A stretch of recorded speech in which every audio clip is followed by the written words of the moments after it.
todos tenemos un monstruo dentro. Y lo sé porque lo he visto en mí mismo, porque lo he sentido como una fuerza oscura que se agita detrás de mis pensamientos conscientes, como un animal salvaje que aguarda el momento de irrumpir. Cuando era joven, me consideraba un hombre racional. Confiaba en mi intelecto, en la ciencia, en la educación recibida. Pero tarde o temprano tuve que reconocer que, bajo esa fachada, bajo esa máscara que yo mismo había construido, habitaba algo más, un reverso desconocido, una energía oscura que me obligaba a mirar hacia donde no quería mirar.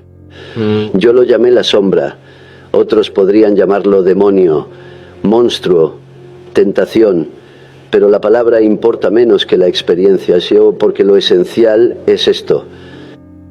Todo lo que rechazamos de nosotros mismos, todo lo que negamos, todo lo que tememos admitir, no desaparece, se hunde en la oscuridad del inconsciente y desde allí nos domina. Recuerdo con nitidez una época en la que mi vida parecía escindida.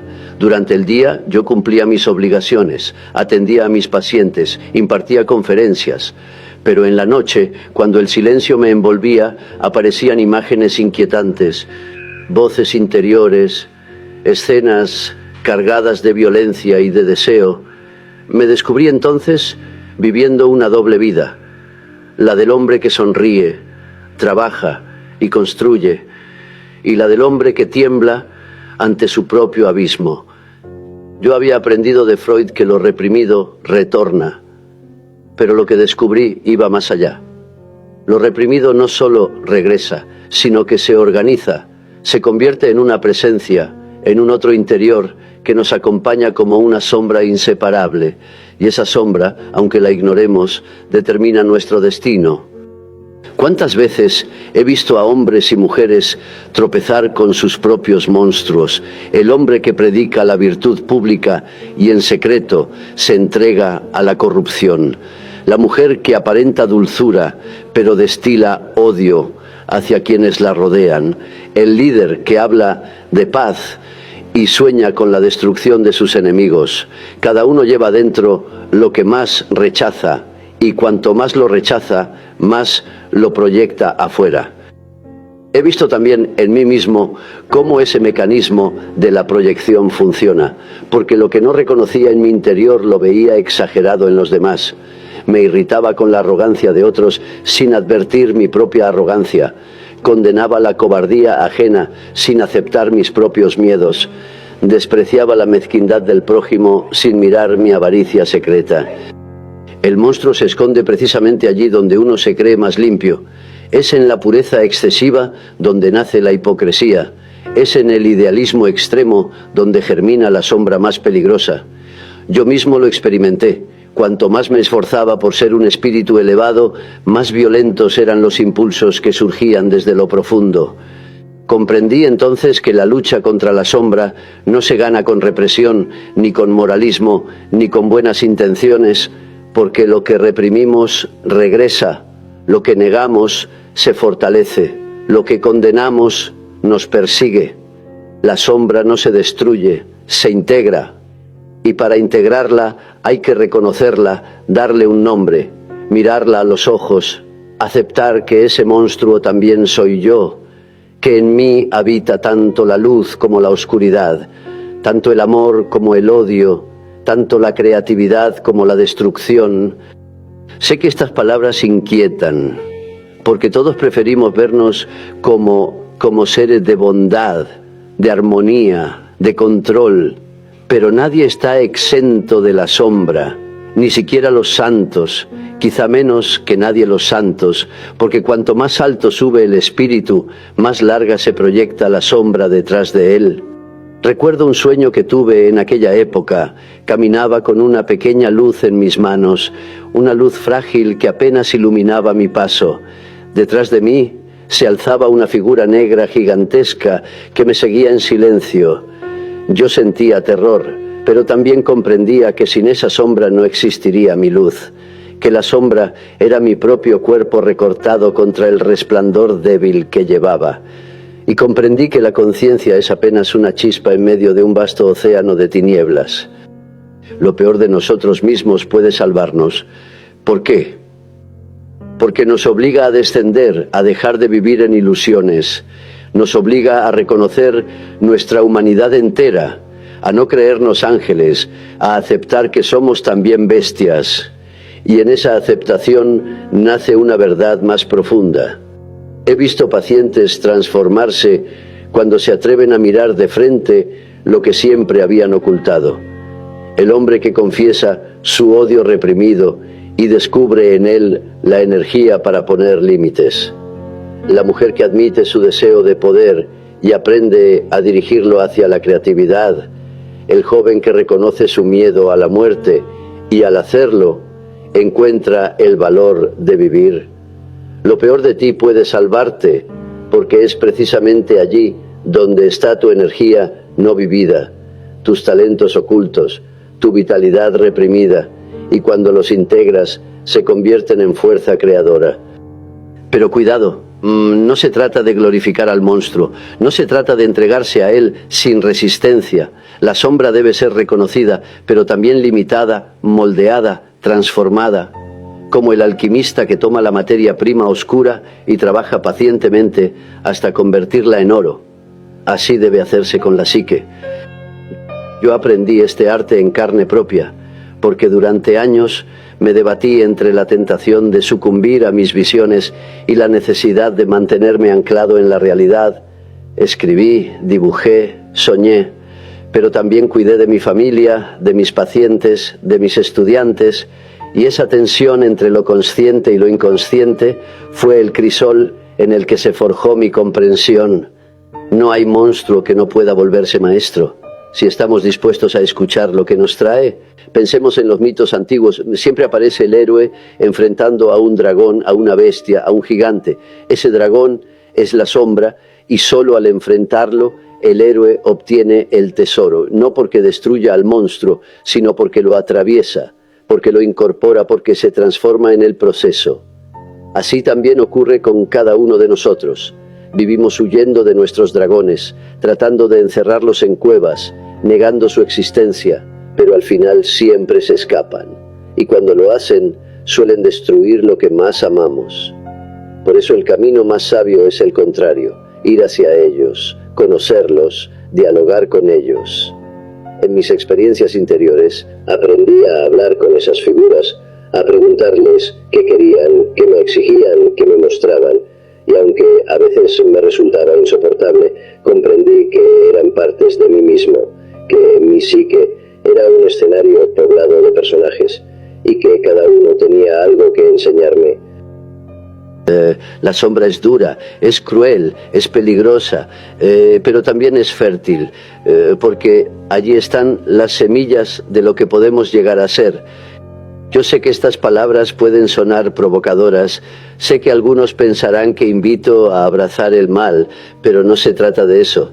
Se trata de comprender que el mal que negamos afuera habita también adentro, que no somos inmunes a la violencia, al egoísmo, a la mentira, y que solo reconociéndolo podemos contenerlo.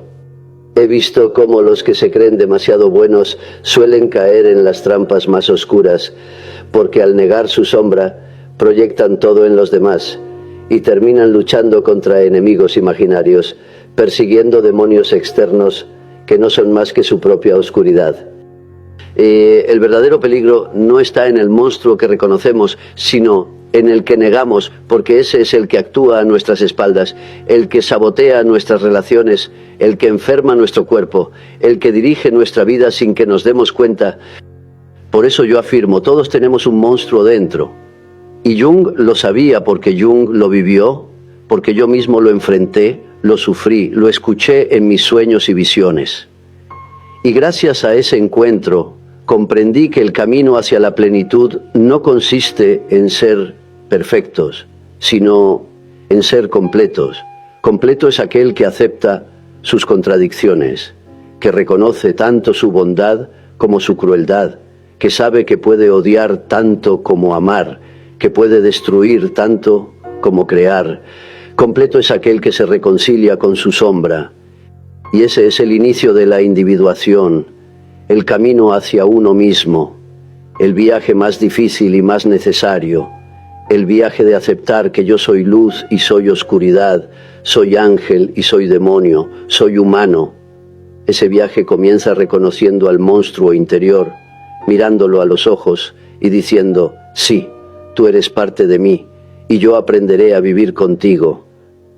Este es el primer paso. He hablado de la sombra como un monstruo que habita en cada uno de nosotros, pero ahora quiero ir más hondo, porque reconocer su existencia es apenas el inicio. El verdadero encuentro con la sombra ocurre cuando esa fuerza se cruza con nuestra vida cotidiana, cuando ya no se trata de una teoría, ni de una metáfora, ni de un sueño extraño, sino de un hecho que interrumpe el curso de nuestra existencia y nos obliga a detenernos. Durante mucho tiempo pensé que podía controlar mi vida con disciplina, con estudio, con trabajo incansable. Confiaba en que el intelecto podía iluminarlo todo, pero hubo un momento en que me encontré atrapado en un laberinto. Lo que había reprimido regresaba una y otra vez con disfraces distintos, y descubrí que la sombra no es un concepto abstracto, sino una realidad que se manifiesta en el carácter, en los gestos, en los errores que repetimos sin comprender por qué. Puedo decir que cada relación humana es un espejo de nuestra sombra, porque en el rostro del otro se refleja lo que no queremos ver en nosotros mismos. Recuerdo pacientes que llegaban indignados porque sus vecinos, sus esposas, sus colegas eran egoístas, crueles, envidiosos, y mientras más insistían en señalar la culpa ajena, más evidente se hacía que describían su propia verdad oculta. Así opera la proyección, expulsamos hacia afuera lo que no toleramos dentro y lo perseguimos con una furia ciega. La proyección es quizá el modo más común en que la sombra nos visita. Amamos a alguien porque depositamos en él nuestra luz no reconocida. Odiamos a alguien porque le atribuimos nuestra oscuridad no admitida. Idolatramos a un maestro, a un artista, a un líder, porque vemos en él nuestras propias capacidades dormidas. Y despreciamos a un enemigo, porque en él se encarna nuestro monstruo secreto. Yo mismo lo viví en mi juventud, proyecté mis ideales de padre en figuras como Freud, lo admiré con pasión, lo seguí con devoción, hasta que un día me di cuenta de que en esa veneración también había un ocultamiento, porque lo que veía en él era en realidad algo que yo mismo llevaba dentro, pero que aún no me atrevía a reconocer.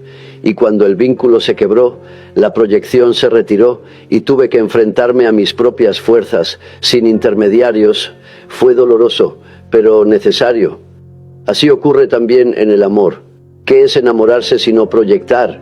Depositar en otro la belleza, la fuerza, la magia que no vemos en nosotros.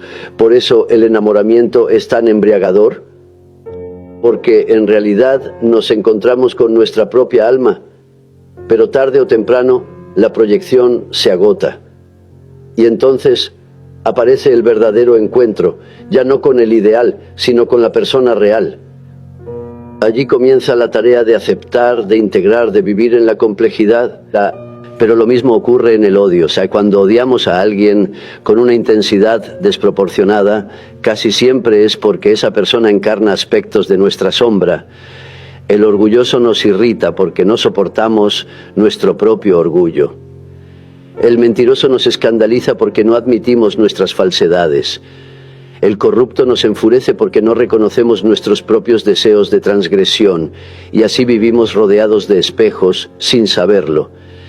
La sombra se manifiesta en las pequeñas cosas, en un comentario sarcástico que escapa sin querer, en un gesto de desprecio hacia alguien débil, en una mentira piadosa que repetimos hasta convencernos de que es verdad, pero también en los grandes acontecimientos, en las crisis que nos sacuden, en las decisiones que nos persiguen, en los destinos que parecen inevitables. He visto a personas arruinar su vida por no reconocer su sombra. El hombre que busca constantemente aventuras sexuales porque no admite su hambre de afecto. La mujer que sacrifica su felicidad por sostener la imagen de perfección que su familia espera de ella. el artista que se destruye con excesos porque no soporta la fragilidad de su sensibilidad. Cada uno es víctima de lo que niega. Recuerdo una frase que escribí: lo que no se hace consciente se manifiesta en la vida como destino. Y lo repito aquí porque es esencial. Lo que rechazamos en nosotros regresa disfrazado de accidente, de mala suerte, de fatalidad, y creemos que el mundo conspira contra nosotros cuando en realidad es nuestra sombra reclamando atención. Si el encuentro con la sombra es siempre doloroso, porque nos obliga a aceptar que no somos lo que creíamos, que bajo nuestra imagen educada, espiritual, moral, existe un reverso oscuro. Cuando yo mismo me enfrenté a esa verdad, sentí que mi vida se derrumbaba, mi optimismo se desmoronó, mis amistades se quebraron, mis ideales se resquebrajaron, sentí que estaba perdido y comprendí que la sombra no es un concepto agradable para la reflexión intelectual, sino una experiencia devastadora.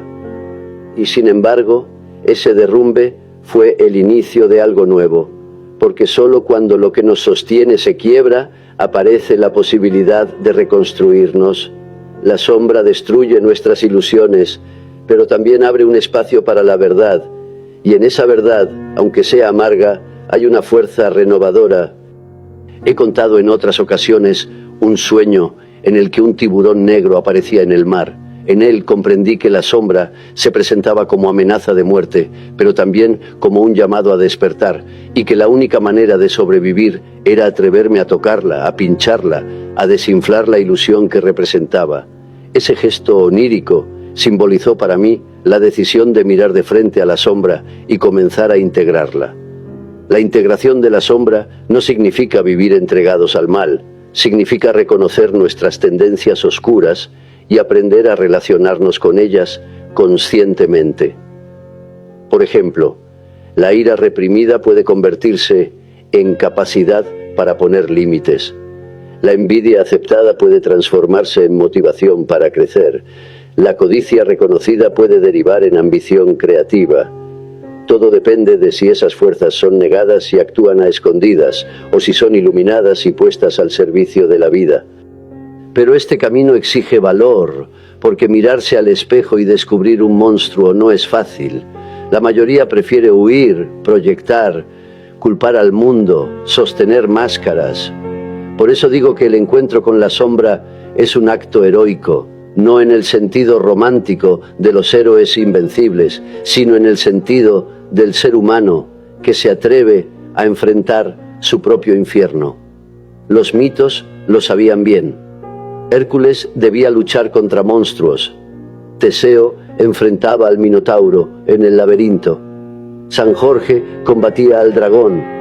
Pero la verdad es que esos monstruos no habitaban afuera, sino dentro. Eran símbolos de la lucha interior que cada hombre y cada mujer debe atravesar. Yo me atreví a entrar en ese laberinto, y no fue por elección voluntaria, sino porque la vida me empujó. En mis 40 años caí en una profunda depresión. Sentí que todo se derrumbaba. Y en ese abismo comencé a escribir lo que después llamé el libro rojo. Allí registré mis visiones, mis diálogos con figuras internas, mis batallas con el monstruo, y aprendí que la sombra no es solo un enemigo, sino un mensajero. Muchos de mis colegas no comprendieron lo que hacía. Algunos pensaron que me había vuelto loco. Otros creyeron que me había entregado a la fantasía, pero yo sabía que estaba atravesando una confrontación esencial y que solo atravesándola podría comprender la naturaleza de la psique. La sombra no es un accidente, es parte constitutiva de la vida. Sin ella no hay conciencia, porque la luz solo se percibe en contraste con la oscuridad. Sin ella no hay libertad, porque no sabríamos elegir sin conocer las tentaciones. Sin ella no hay plenitud, porque no podemos ser completos si negamos una parte de nosotros. He visto a quienes se entregan a la ilusión de ser solo buenos, y he visto cómo caen presa de sus demonios, y he visto también a quienes reconocen su oscuridad y gracias a ello encuentran un equilibrio más humano. La diferencia no está en tener o no tener sombra, porque todos la tenemos. La diferencia está en si la aceptamos o la negamos.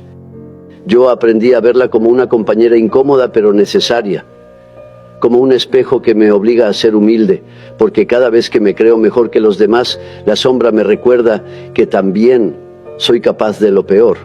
Y en ese recordatorio nace una compasión más verdadera, menos ingenua, más profunda. El encuentro con la sombra no termina nunca. No es una tarea que se haga una vez y quede resuelta. Es un proceso continuo, un diálogo permanente, porque la sombra cambia, se adapta, se disfraza, siempre encuentra nuevas formas de aparecer. Por eso debemos permanecer atentos, vigilantes, abiertos. No hay que tenerle miedo, hay que respetarla, porque en la sombra está también nuestra vitalidad, nuestra pasión, nuestra creatividad. Lo reprimido no es solo lo malo, también son las capacidades que no nos permitimos vivir, el artista que se niega a crear, el amante que se niega a amar, el soñador que se niega a soñar. Todos ellos son sombras. Así comprendí que el monstruo que habita en mí no era solo destructor, también era guardián de un tesoro, y que solo atravesando su territorio podría encontrarlo. Y ese es el desafío para cada uno de nosotros. No huir del monstruo, sino entrar en su cueva. No proyectar la oscuridad en los demás, sino reconocerla en nosotros. No destruir la sombra, sino dialogar con ella. Ese es el verdadero encuentro con la sombra. Un encuentro que nos transforma, que nos hiere, que nos desarma, pero que al final nos hace más completos, más humanos, más reales. Y así comienza el viaje interior.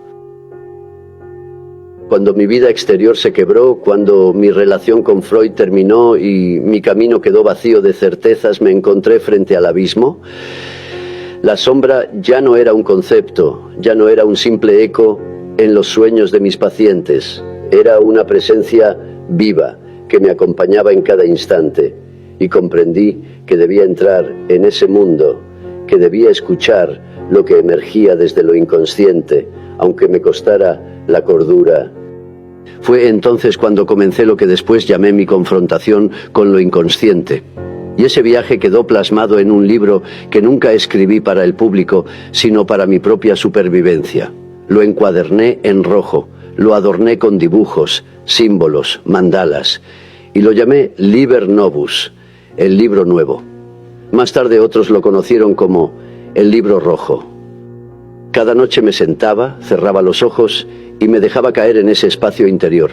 Dejaba que las imágenes surgieran, que las voces hablaran, que los personajes se presentaran.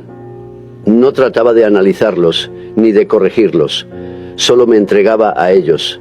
Eso fue lo que más tarde describí como la imaginación activa. Al principio fue aterrador. Aparecían figuras monstruosas, demonios, serpientes, profetas, ancianos y mujeres misteriosas. Algunos me insultaban, otros me tentaban, otros me ofrecían sabiduría, y yo dudaba, me preguntaba si estaba enloqueciendo, pero cada vez que volvía a esas visiones, sentía que en ellas había una verdad que no podía ignorar. Recuerdo una de las primeras experiencias. Me encontraba en un desierto. El cielo rojo ardía sobre mí. De pronto apareció un anciano con alas de rey y pies de pájaro. Era Elías, y a su lado estaba una mujer, Salomé, ciega. Detrás de ellos se erguía una serpiente gigantesca. Yo no entendía qué significaban, pero sabía que cada uno representaba una fuerza de mi propia alma. Elías hablaba con voz de sabiduría. Salomé representaba el deseo y la seducción. La serpiente era el poder instintivo, y yo me encontraba en medio de ellos, dividido, asustado, fascinado. En otra ocasión descendí a una cueva profunda y allí encontré a un anciano que tallaba figuras en piedra. Me habló del sacrificio, de la muerte del héroe, de la necesidad de renunciar al yo inflado para que algo nuevo pudiera nacer. Comprendí que mi propia imagen, mi propio ego, debía ser entregado al fuego del inconsciente. Solo así podría surgir algo más amplio, más verdadero. Estas visiones no eran invenciones arbitrarias, tenían una coherencia, una intensidad que las hacía más reales que la vida cotidiana. A veces me preguntaba si no estaba dialogando con arquetipos, con imágenes que pertenecían no solo a mí, sino a toda la humanidad, porque en esos personajes reconocía ecos de los mitos, de las religiones, de los cuentos antiguos, como si el inconsciente colectivo se expresara a través de mi experiencia personal. Yo no estaba solo en ese viaje, me acompañaban figuras interiores que me guiaban y me desafiaban.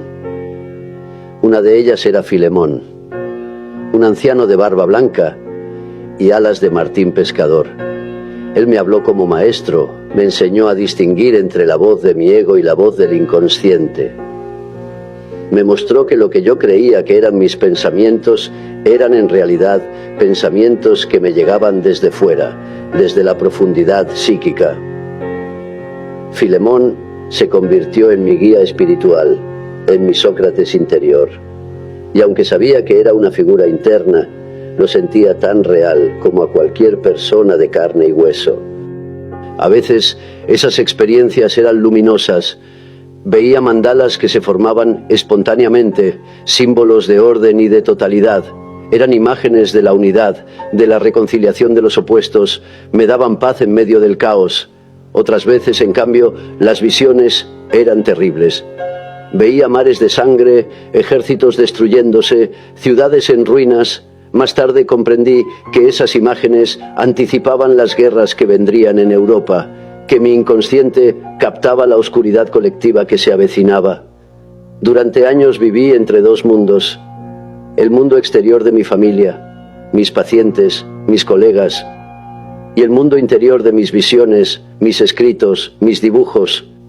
Hubo momentos en que temí perderme en ese océano, pero sabía que debía sostener ambos, que si me entregaba solo al mundo exterior me marchitaría, y si me entregaba solo al interior me enloquecería. La tarea era mantener el puente. En esas experiencias descubrí que el monstruo interior no era un enemigo absoluto, era también un mensajero. Cada figura oscura que aparecía venía a mostrarme algo que yo había negado. Un asesino que se presentaba en mis sueños me revelaba mi propia agresividad reprimida. Un demonio que me amenazaba me mostraba mi orgullo inflado. Una mujer tentadora me conectaba con mi deseo escondido. Y cada vez que reconocía lo que traían, esas figuras se transformaban, dejaban de ser monstruos y se volvían símbolos. Así comprendí que la sombra no es solo la basura psíquica que queremos ocultar, también contiene tesoros olvidados, cualidades que no hemos desarrollado, talentos que hemos despreciado, sensibilidades que hemos enterrado. La sombra es oscura, sí, pero también es fértil, es tierra negra que puede dar fruto si la cultivamos con conciencia. El libro rojo fue para mí una obra de alquimia, un crisol donde mi yo consciente se encontró con la materia prima del inconsciente. Allí vi cómo mis certezas se disolvían, cómo mis ideas se fundían, cómo mi identidad se fragmentaba, pero también allí se formaban nuevas imágenes, nuevos símbolos, nuevas comprensiones. No era un libro para enseñar, era un libro para vivir. Sé que muchos, incluso hoy, lo ven como un delirio, pero yo les digo, en esas páginas está la semilla de todo lo que escribí después. Mis teorías sobre los arquetipos, sobre el inconsciente colectivo, sobre la individuación, todo nació allí. Porque allí tuve que enfrentarme a mí mismo en lo más profundo. Yo descubrí que dentro de mí habitaban dioses y demonios, que no era solo un individuo aislado, sino un escenario donde se representaban dramas universales. Y al vivirlos, comprendí que lo mismo ocurre con cada ser humano, que cada uno lleva dentro un teatro interior poblado de figuras arquetípicas, que todos, aunque lo neguemos, somos atravesados por fuerzas más grandes que nuestra voluntad consciente.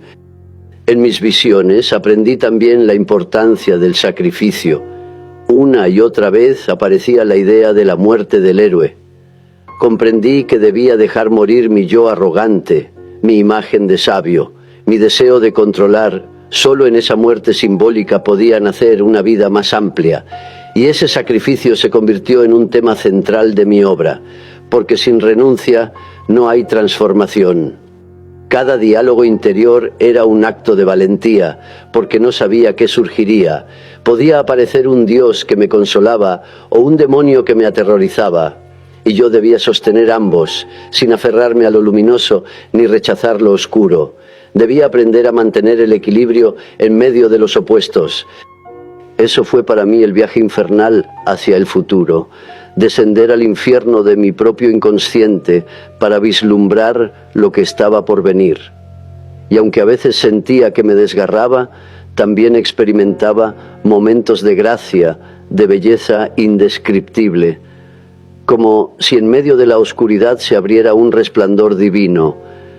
Hoy puedo decir que sin ese viaje yo no sería quien soy, que mi obra entera habría sido superficial, incompleta, estéril.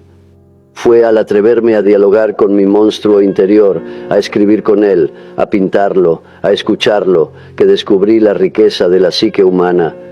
Por eso insisto, lo que encontramos en la sombra no es solo destructivo, también es creativo, también es fuente de vida. Pero para acceder a esa fuente debemos atravesar la oscuridad, debemos soportar el encuentro con lo que más tememos, debemos aceptar que en nosotros habitan figuras que no controlamos. Ese fue mi viaje en el Libro Rojo, y aunque no lo escribí para otros, sé que cada lector que lo abra y se atreva a mirarlo con honestidad, sentirá algo semejante, porque no se trata de mis fantasías personales, sino de símbolos que pertenecen al alma humana. Lo que viví allí fue una iniciación, no en el sentido de una ceremonia externa, sino en el sentido más profundo, un descenso al inframundo y un retorno transformado, un morir y renacer en el interior, y sé que ese es el destino de todo ser humano que busca plenitud. Y así comprendí que mi monstruo no era mi enemigo final, sino mi puerta hacia lo sagrado. En mis visiones comprendí que las figuras que me visitaban no eran solo mías, no eran meros productos de una mente individual, eran arquetipos, imágenes primordiales que pertenecen al inconsciente colectivo. Lo que yo vivía en mi interior era un drama universal que cada cultura, cada religión, cada pueblo había expresado a su manera. Y así empecé a ver que el monstruo interior no era solo mi monstruo, sino el monstruo de la humanidad entera. Por eso me interesé en los símbolos, porque ellos son el lenguaje con el que la sombra y los arquetipos se expresan. Los símbolos son puentes entre lo consciente y lo inconsciente, entre lo personal y lo colectivo, entre la experiencia individual y la sabiduría ancestral. Y descubrí que para comprender la psique humana no bastaba con el análisis clínico. Había que atender también a los mitos, a las leyendas, a los cuentos de hadas, al arte, a los sueños. Desde tiempos antiguos la humanidad ha contado historias de monstruos, dragones, demonios, gigantes, bestias marinas, y en cada una de esas historias yo reconocía la misma verdad, que los hombres y mujeres de todas las épocas sabían que llevamos dentro un poder oscuro, una sombra que nos acecha, y que el héroe debía enfrentarse a ese poder para transformarse. El mito de San Jorge matando al dragón, la lucha de Hércules contra la hidra, el viaje de Gilgamesh hasta los confines de la tierra. Todos ellos cuentan lo mismo. El hombre que desciende al mundo oscuro se enfrenta al monstruo, y de ese enfrentamiento surge la renovación. No es casual que el dragón siempre custodie un tesoro, porque es exactamente así en la psique. La sombra guarda aquello que más valor tiene, pero que no podemos obtener sin coraje. Yo veía lo mismo en los cuentos de hadas, la bruja que amenaza al niño, el ogro que devora a los inocentes, la madrastra cruel. Cada figura oscura representa la sombra colectiva, y el cuento enseña a través del símbolo cómo atravesar esa oscuridad. Por eso digo que los cuentos no son entretenimiento superficial, sino mapas del alma. El arte moderno me mostró lo mismo. Cuando observaba las pinturas de los expresionistas o la música disonante de principios del siglo XX, reconocía allí la irrupción de la sombra colectiva. Eran voces que emergían del inconsciente de una época marcada por tensiones, guerras, crisis espirituales, y yo sabía que esas obras eran advertencias, símbolos de una transformación que estaba en marcha. Lo más evidente fue la irrupción de la sombra en la política. Los regímenes totalitarios que crecieron en Europa no eran solo fenómenos externos, eran expresiones de lo que la humanidad reprimía: el odio, la violencia, el ansia de poder absoluto. Cuando esos contenidos no se reconocen en lo individual, terminan manifestándose en lo colectivo, y entonces se levantan tiranos, ejércitos, catástrofes. La sombra de una cultura puede destruirla. Por eso insistí en que lo que no se hace consciente se manifiesta como destino, no solo en la vida personal, sino también en la historia de los pueblos. Y lo que vi en mis visiones del Libro Rojo, mares de sangre, destrucción masiva, se cumplió poco después en las guerras mundiales.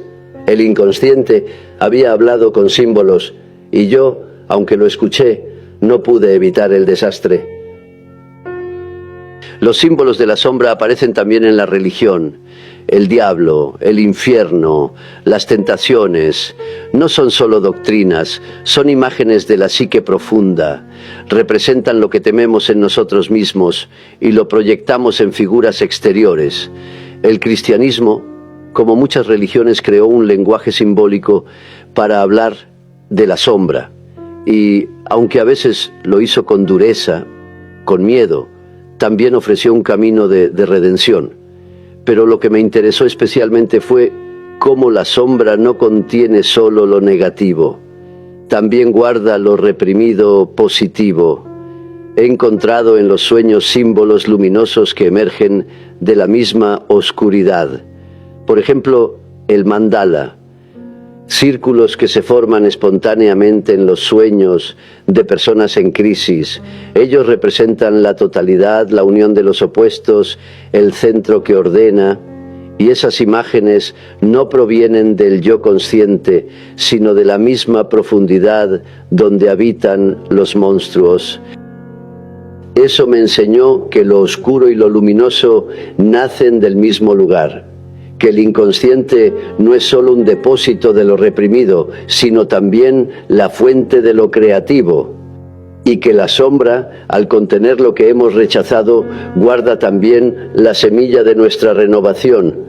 Vi lo mismo en el simbolismo alquímico, pero eso lo desarrollaré más adelante. Aquí quiero quedarme en los símbolos colectivos más conocidos. El monstruo, el dragón, el demonio, siempre son guardianes, nunca aparecen porque sí, custodian un tesoro, una princesa, una ciudad, un secreto, y ese tesoro es nuestra energía vital, nuestra autenticidad, nuestra capacidad de ser enteros. Pero para obtenerlo debemos atravesar el miedo, la repulsión, el rechazo, debemos abrazar lo que más queremos evitar. Lo mismo ocurre en los sueños. Cuando alguien sueña con un animal que lo persigue, casi siempre es la sombra que pide atención.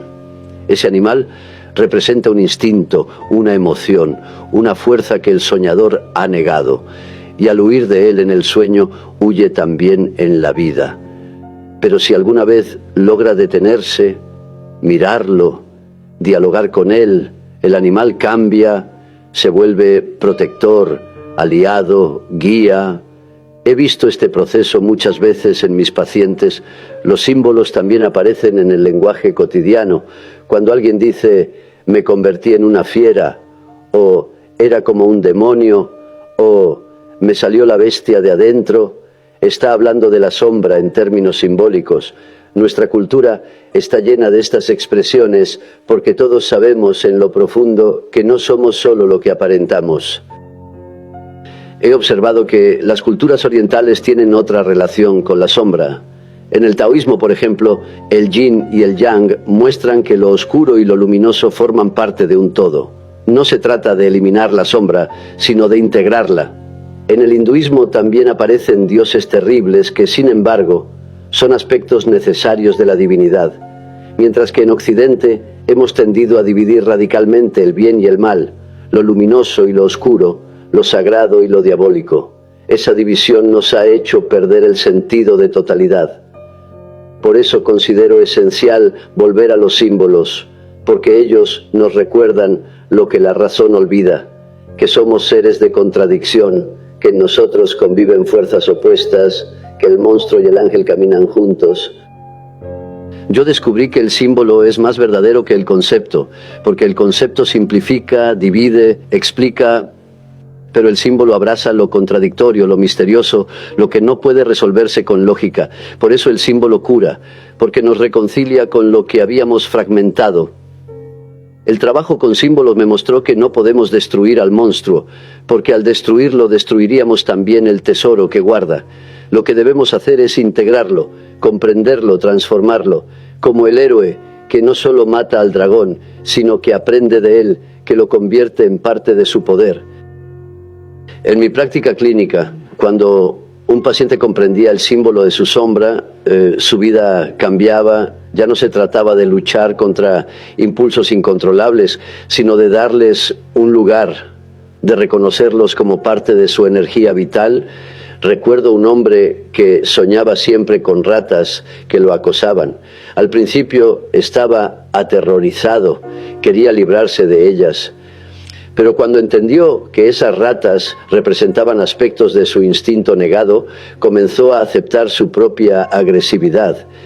Y con ello su vida profesional se fortaleció. El sueño cambió, las ratas ya no lo atacaban, sino que lo acompañaban. Así funciona la transformación simbólica. La sombra se vuelve aliada cuando la aceptamos, y el monstruo se convierte en guardián cuando lo escuchamos. El lenguaje de los símbolos nos permite hablar con lo inconsciente, y esa conversación es el núcleo de la individuación, porque no podemos ser enteros si rechazamos una parte de nosotros. Solo podemos acercarnos a la totalidad cuando aceptamos tanto lo que amamos como lo que odiamos, tanto lo que nos enorgullece como lo que nos avergüenza. Yo aprendí que los símbolos no son decoraciones, son medicinas, son revelaciones que nos llegan desde lo profundo para curar nuestra unilateralidad. Y la sombra, con todo su aspecto monstruoso, es también un símbolo, un recordatorio de que en mí habita lo que no quiero reconocer. Por eso digo que la sombra no es un enemigo externo, sino un maestro interno, un símbolo viviente que nos confronta con nuestra verdad, y si la rechazamos, nos destruye, pero si la aceptamos, nos transforma. En la cultura actual seguimos repitiendo la misma historia, las películas, las novelas, los videojuegos, todos están llenos de monstruos, zombies, villanos, superhéroes que luchan contra ellos. La humanidad sigue soñando los mismos sueños, solo que ahora en pantallas. Y yo sonrío al ver que lo que observé hace décadas sigue siendo válido. Necesitamos esas historias porque necesitamos mirarnos en el espejo de nuestros símbolos. El monstruo en la pantalla es el monstruo interior. El dragón en el libro es el dragón en el alma.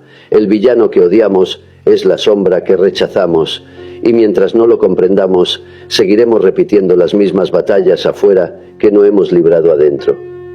He aprendido que solo cuando honramos al símbolo podemos avanzar. Cuando dejamos que nos hable, que nos transforme, que nos muestre lo que no queremos ver, entonces comienza la verdadera alquimia. Y así comprendí que el monstruo que nos persigue en sueños, en mitos, en películas, en la política, en la vida, no es otro que nuestra sombra colectiva, y que solo enfrentándola podremos transformar la historia. Cuando me adentré en las visiones de mi inconsciente, comprendí que no bastaba con reconocer la sombra, no bastaba con dialogar con los monstruos interiores, ni con descubrir sus símbolos.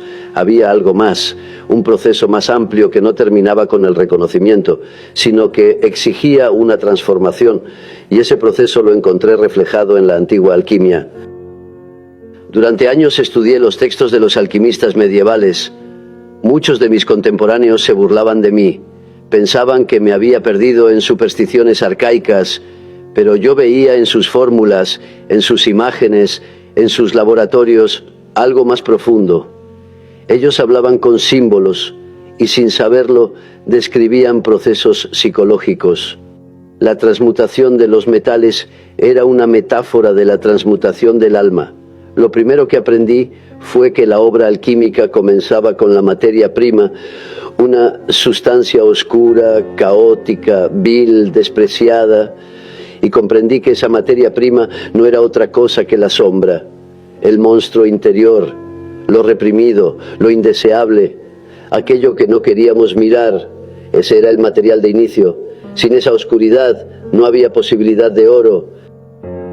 Los alquimistas lo llamaban nigredo, la obra en negro, un estado de descomposición, de putrefacción, de caos. Y eso era exactamente lo que yo había vivido en mi crisis. Mi depresión, mi desmoronamiento, mis visiones terribles, todo eso era nigredo. Y aunque parecía destrucción, era en realidad el comienzo. Porque solo cuando lo viejo se descompone puede nacer lo nuevo. Después de la nigredo venía la albedo, la obra en blanco, una purificación, una iluminación parcial. En términos psicológicos, es el momento en que la conciencia comienza a reconocer lo que estaba oculto, en que se vislumbra un orden en medio del caos. Lo experimenté en mis mandalas, en las imágenes de totalidad que aparecían después de mis noches más oscuras. Era como si la psique me dijera: hay un centro, aunque no lo veas, hay una unidad posible, aunque ahora te sientas fragmentado. Pero la obra no terminaba allí. Los alquimistas hablaban también de la rubedo, la obra en rojo, el momento en que lo opuesto se une, en que surge el oro, la piedra filosofal, el elixir. Para mí, la rubedo simboliza la individuación, el logro de una vida más plena, la reconciliación de la luz y la sombra, del consciente y del inconsciente, no una perfección, sino una totalidad. Así comprendí que mi tarea no era destruir al monstruo, ni exiliarlo, ni domesticarlo con moralismos. Mi tarea era transformarlo, y esa transformación ocurría al integrarlo en mi conciencia, al darle un lugar en mi vida, al convertir su energía bruta en fuerza creadora. Como el alquimista que trabaja pacientemente con su materia prima, yo debía trabajar con mi sombra. Vi en los textos alquímicos innumerables imágenes que correspondían a lo que había vivido en mis visiones: el rey y la reina que se enfrentan y luego se unen, el dragón que se devora a sí mismo, el vaso hermético donde se cocina la materia hasta transfigurarse. Todo eso eran símbolos de la psique, eran mapas del proceso interior que yo estaba recorriendo. Comprendí entonces que los antiguos alquimistas, aunque creían trabajar con hornos y metales, en realidad trabajaban con su alma, y que su lenguaje críptico no era ignorancia, sino protección, porque hablaban de secretos demasiado íntimos para expresarlos abiertamente. Yo seguí sus huellas y las llevé al terreno de la psicología y descubrí que cada paciente que entraba en análisis vivía de algún modo una obra alquímica. Primero la nigredo, la confrontación con la sombra, con lo reprimido, con lo que se desmorona. Luego la albedo, los primeros destellos de conciencia, los sueños que muestran símbolos de luz. Y finalmente, si el proceso avanza, la rubedo, la integración de lo opuesto, la aparición de un sentido nuevo.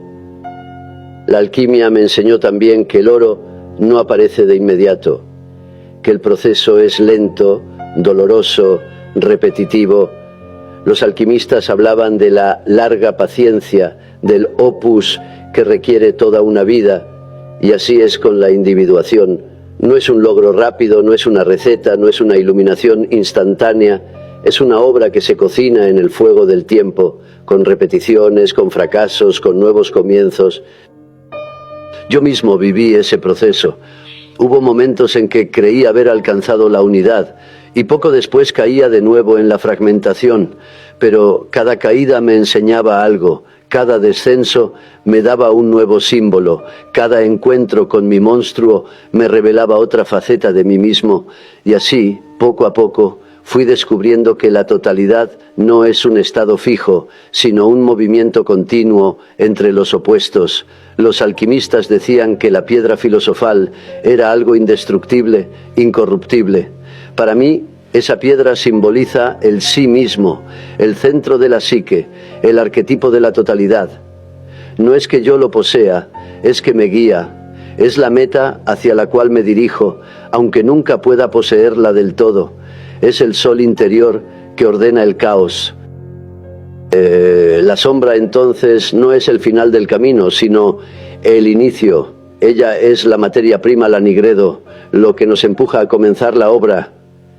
Y por eso digo que lo peor de nosotros puede salvarnos, porque es precisamente en la crisis, en el derrumbe, en la oscuridad, donde nace la posibilidad de transformación. He visto a pacientes que, después de años de sufrimiento, encontraban en sus síntomas una guía. La neurosis era para ellos la voz de la sombra, y al atenderla, descubrían un nuevo sentido de vida. Lo que parecía enfermedad se volvía iniciación. Lo que parecía destrucción se volvía creación. Así funciona la alquimia del alma. El monstruo que nos devora puede convertirse en el guardián de nuestra integridad, pero solo si lo reconocemos, si lo enfrentamos, si lo trabajamos, si aceptamos que forma parte de la obra que debemos realizar. Por eso digo que cada ser humano es, en cierto modo, un alquimista, no porque trabaje con metales, sino porque trabaja con sus emociones, con sus contradicciones, con sus sueños, y cada vida es un laboratorio donde la sombra se transforma en conciencia, donde el plomo del sufrimiento puede volverse el oro de la sabiduría. La alquimia me mostró también que la unión de los opuestos es esencial. El sol y la luna, el rey y la reina, lo masculino y lo femenino, lo consciente y lo inconsciente, todos deben encontrarse, aunque se odien, aunque se destruyan, aunque se contradigan, porque solo de esa unión nace algo nuevo. Así también debemos unirnos con nuestra sombra, no para identificarnos con ella, no para glorificarla, sino para integrarla en un todo más amplio. Sin esa unión seguimos fragmentados, divididos, dominados por lo que negamos. Con esa unión podemos empezar a vivir desde un centro más profundo. Sé que este lenguaje puede sonar extraño para algunos, pero es el único que se acerca a la verdad que he vivido. La sombra no se elimina, se transforma, y esa transformación es la verdadera alquimia de la vida. He aprendido que cuando el monstruo aparece en un sueño, en una crisis, en una relación, no viene para destruirnos, viene para mostrarnos lo que debemos trabajar. Y aunque al principio nos parezca insoportable, si lo aceptamos, descubrimos que detrás de su rostro terrible hay un secreto, un oro escondido. Así llego al final de este recorrido, del reconocimiento de la sombra en mi propia vida, al encuentro con mis visiones en el libro rojo, al descubrimiento de los símbolos colectivos y finalmente a la alquimia interior. Todo me conduce a una misma verdad, que no podemos ser completos si no integramos lo que más tememos. El monstruo no desaparecerá, siempre estará allí, pero podemos aprender a vivir con él, a escucharlo, a dialogar, a transformarlo. Y en esa relación, en esa tensión, en ese trabajo constante, se forja nuestra individuación. Ese es el oro de la alquimia psicológica, no una perfección sin sombra, sino una plenitud que incluye la sombra, no un yo idealizado, sino un sí mismo que abraza tanto la luz como la oscuridad. Y así comprendí que el monstruo que habita en mí, lejos de ser mi condena, es mi posibilidad, porque sin él yo nunca habría buscado, nunca habría descendido, nunca habría descubierto el tesoro que custodia. Ese es el sentido último de mi obra. Ese es el mensaje que quiero dejar.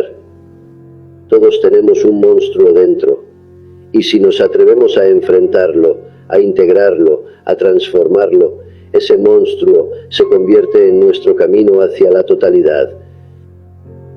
He recorrido contigo el viaje de mi propia vida interior. He hablado del monstruo que descubrí en mí mismo, de la sombra que cada ser humano carga, de las visiones que me arrojaron al abismo y de los símbolos que me mostraron un camino. He compartido cómo los mitos, los cuentos y las religiones expresan lo que la psique guarda en silencio y cómo la antigua alquimia me enseñó a comprender la transformación que ocurre cuando aceptamos nuestra oscuridad.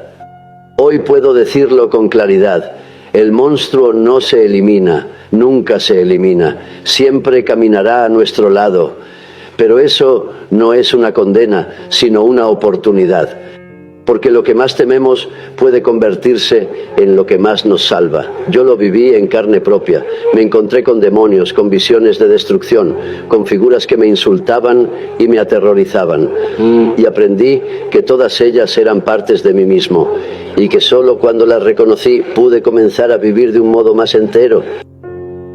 Ese es el sentido de la individuación, no ser perfectos, sino ser completos, no vivir en la ilusión de la pureza, sino en la verdad de la totalidad, abrazar la luz y también la oscuridad, el amor y también el odio, la creación y también la destrucción.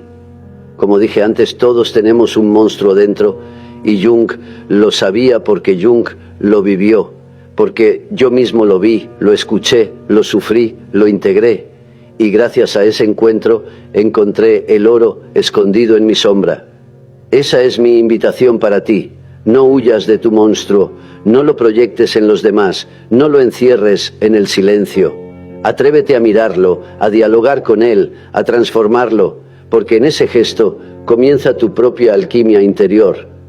Y entonces, cuando te reconcilies con lo que más temes, descubrirás que lo que parecía tu condena era en realidad tu salvación, que lo que llamabas sombra era también tu fuente de vida y que el monstruo que te perseguía era en el fondo tu guardián, tú. Ese es el camino hacia la totalidad, ese es el camino hacia ti mismo.